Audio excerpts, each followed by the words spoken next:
Hello, alls, and welcome to another joyful episode of the Carl Experience, Season 3, still. This is mainly going to be an update about the Derek Chauvin trial. Now, if you have been keeping up or you haven't, here's the toll. The prosecution has been trying to run the gamut on Officer Chauvin. Effectively, he has the prosecution has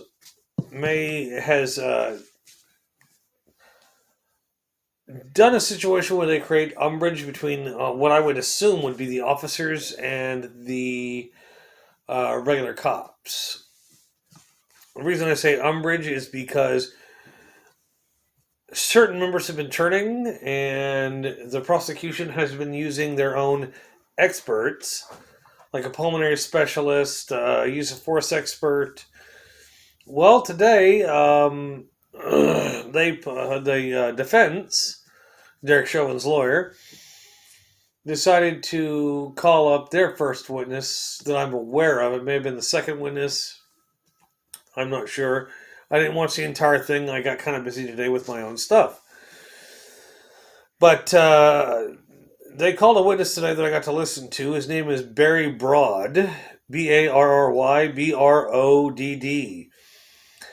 And he was talking about use of force, and he pointed out several things, like the fact that they had Floyd in a prone position, which is lying on the belly, and he was still actively resisting arrest. And in one clip, they showed that that George Floyd said, "I can't breathe" 6 times.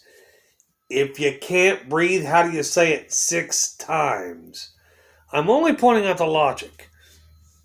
Do I enjoy George Floyd's death? No. Why would I enjoy anybody's death unless they're a chomo or a rapist? That one I can enjoy, and yes, there's stuff going on in the background on the big TV, but you can forgive me of that. But they were trying to get this witness for the defense to admit to certain things, and this guy was not having that crap at all. He's getting paid for it, yes.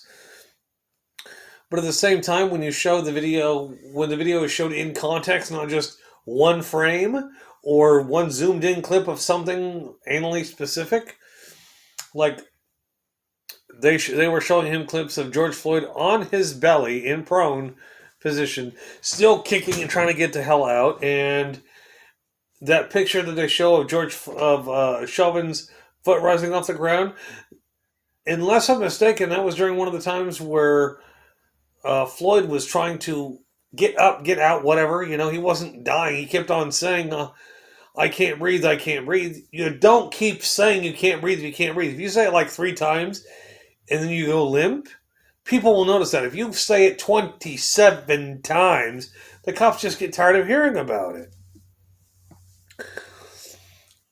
They went about. The defense is still claiming that George Floyd died of medical conditions and drug use, which I have to tend to agree with, because as I've said before, I've been put in the same hold that George Floyd was in. It does not kill you.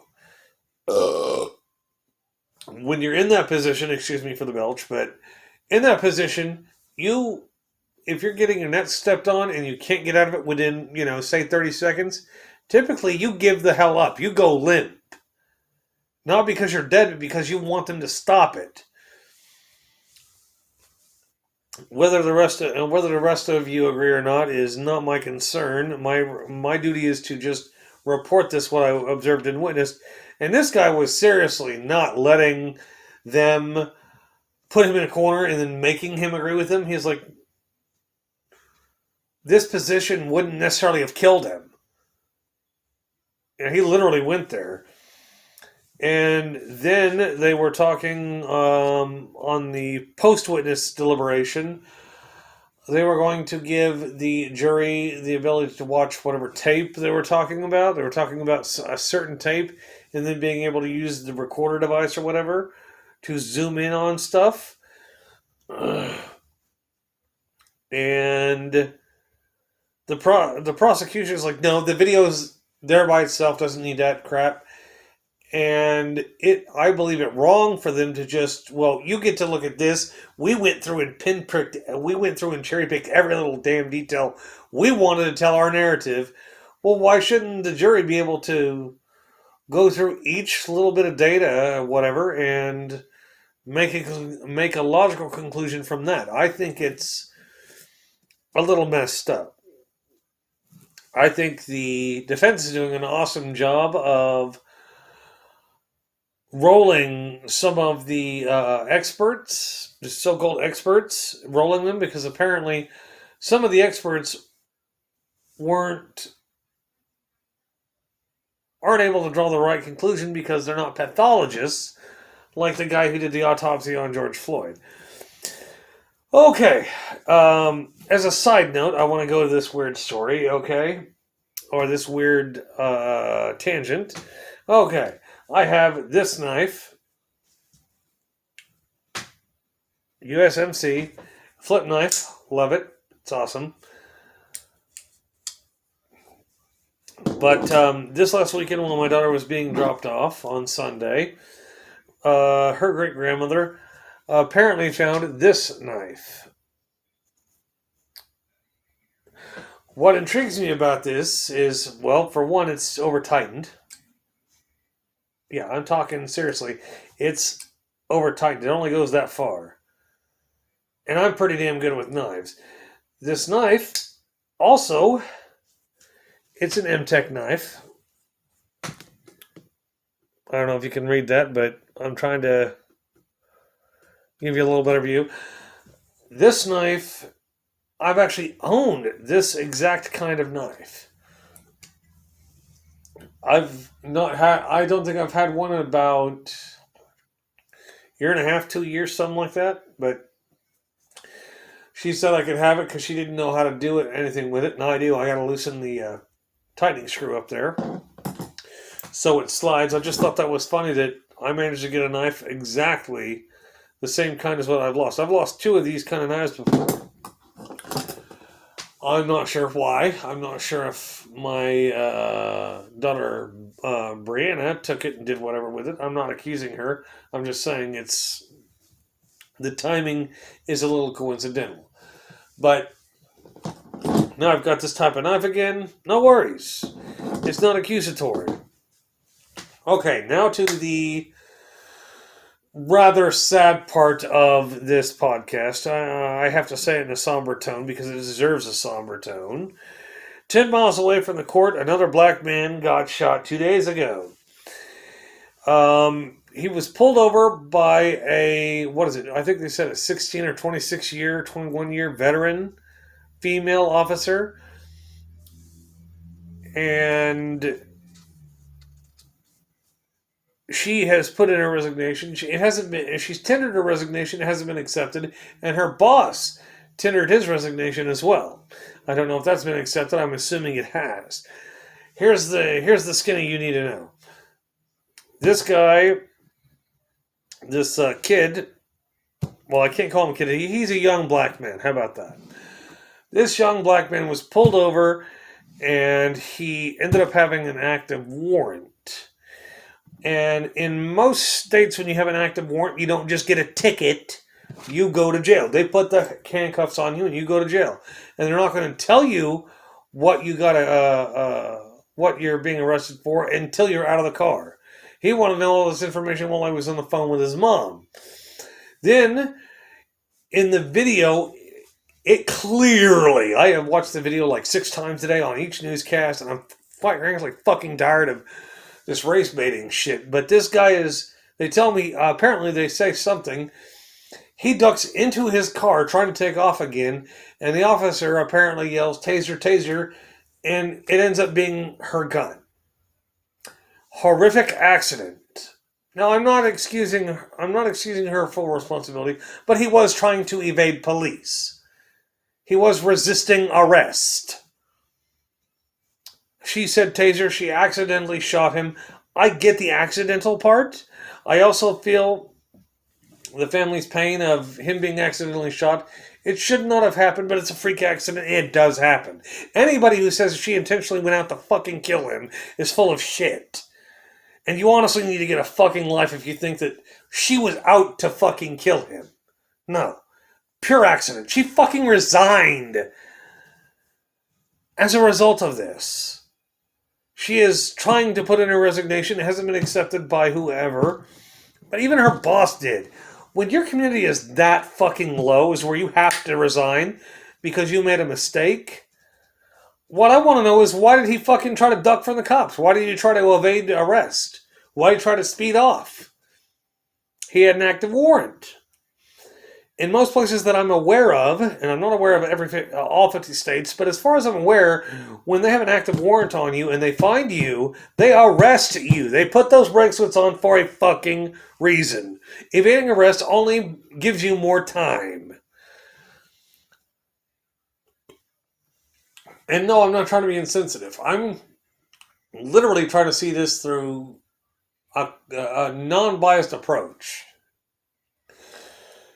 And what it seems as though, I saw the news conference earlier today where he's got a white mother, and why did they have to do it?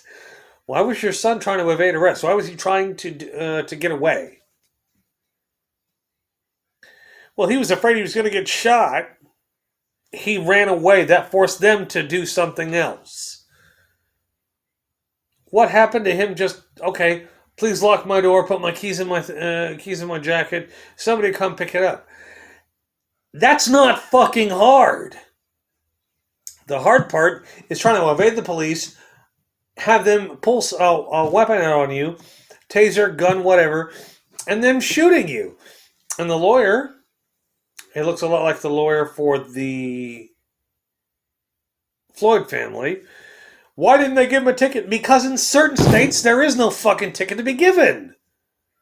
They have to arrest you. That's what an active fucking warrant is about. Hell, I've been arrested for active warrants I didn't even know I had. That's only happened like once, but yeah, well, you have an active warrant. When was that done? It's your responsibility to check. So now every 6 months I check my goddamn name. But how they don't see this is, he's a victim. He was evading arrest. He was trying to resist arrest and evade the police. I'm sorry, but you're breaking two laws right there. It's not, well, it was me versus no, it wasn't that. This lady had at least 21 years experience on the force, I think. She was doing her job. She made a horrendous mistake. I could see her retiring and not doing law enforcement ever again, doing something else. But but the community's fucking, well, she needs to pay. No, you want blood.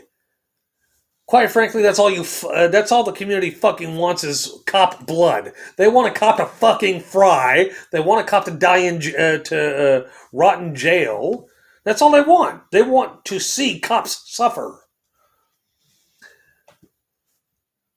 While I do admit she probably should spend like a year in jail, because this death is going to haunt her for the rest of her goddamn life. Let's face the facts. This is going to haunt her for the rest of her life. If she joined up when she was 20, that means she's like 40 some odd years old. She's like my age, if you go by that standard. She is never going to forget that guy. She's never going to forget that young man. And yes, while I get the tragicness of his death, he shouldn't evade the police, period. If you're trying to evade the police when you have an active warrant, something is going to happen you're not going to enjoy. If he had literally just been like, okay, can we do this, this, and this, with the cuffs on and not try to evade, number one, he would still be alive. Number two, he'd still have his car. Number three, his daughter would still have a father. And his baby mom would still have a boyfriend, fiance, husband, whatever. And the mom would still have a son. But you're not going to hear about that from the popular narrative. It's he was killed unjustly. No, he ran unjustly. What happened to this shit of being a man? And people that are, well, the cops are shooting black men all. No, they're not. The press is sensationalizing this bit. It was a tragic accident. Okay? Get that fucking straight right now. Being a man isn't hearing, you've got an active warrant or whatever, and then trying to fucking elude the police or evade them. It's, okay, can I make a phone call to my mom or my girlfriend who has my kid to let them know, or whatever the case may be, let some other responsible adult know I'm going to jail. No, now it's, well. He was a young black man. He should not have been shot. He shouldn't have tried to resist arrest and evade police. If you're thinking anything other than that, then you really need to get your shit together and study a little more into the law.